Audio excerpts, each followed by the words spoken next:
সাকিব আল হাসান নিজেই 2021 সালে এই আভাস দিয়েছিলেন। বলেছিলেন, আমাকে ক্রিকেটে রাখেন, নইলে আপনাদের লাইফ বোরিং হয়ে যাবে।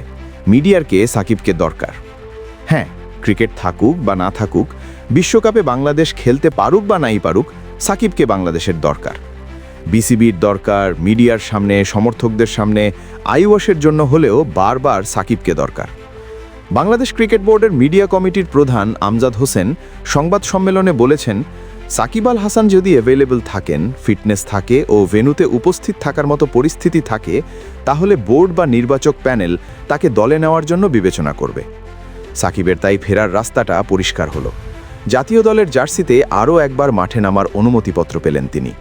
তবে এমন সময় পেলেন যখন বাংলাদেশের ক্রিকেটে নেমে এসেছে ঘোর অমানিশা।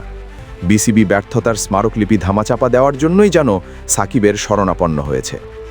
2024 সালে কানপুরে জাতীয় দলের জার্সিতে শেষবার মাঠে নেমেছিলেন সাকিব। এরপর দীর্ঘ সময় পেরিয়ে গেছে, বয়সটাও উপসংহারের শেষ লাইনে দাঁড়িয়ে। আরও একবার সুযোগ এলো সাকিবের জন্য। তবে হঠাৎ এই নাটকীয় সিদ্ধান্ত কেন নিল বিসিবি? কদিন আগেও তো সাকিবের জন্য এ তল্লাটের সব দুয়ারই বন্ধ করে রাখা হয়েছিল। অবশ্য সাকিবের সঙ্গে আলাপ আলোচনা করেই এই সিদ্ধান্ত নিয়েছে বোর্ড। সেখানে সাকিব নিজেই ইচ্ছে পোষণ করেছেন, জেনে বুঝেই খেলার সিদ্ধান্ত নিয়েছেন। হ্যাঁ, সাকিব ভেবেচিন্তেই সিদ্ধান্ত নেন, হঠকারিতা তার মধ্যে খুব কম দেখা যায়।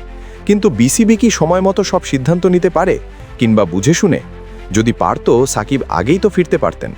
বিসিবি স্রেফ নিজেদের ত্রুটি ঢাকার জন্য আশ্রয় নিয়েছে সাকিবের কাছে।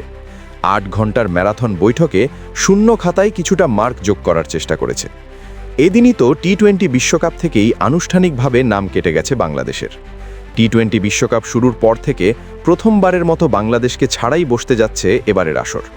বিসিবির এই দায় এড়ানোর সুযোগটা আসলে নেই।